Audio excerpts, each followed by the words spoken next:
Hi everyone, welcome to Graphic Solution Tricks channel. Today we will show you how to create Dolly Zoom effect in CapCut. First open CapCut, then import the video, then drag it to the timeline.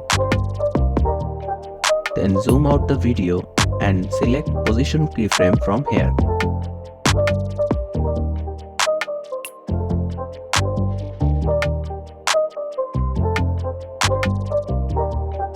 And then zoom at any frame where you want to zoom.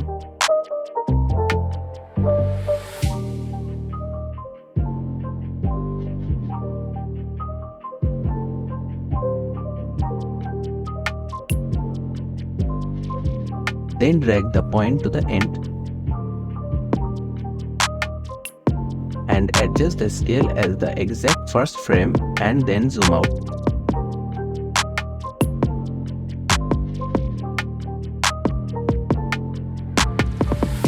Here is the preview.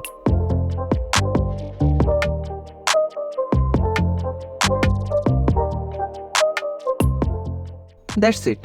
If you found this video helpful, please make sure to subscribe our Graphic Solution Tricks channel and click the bell icon for more updates.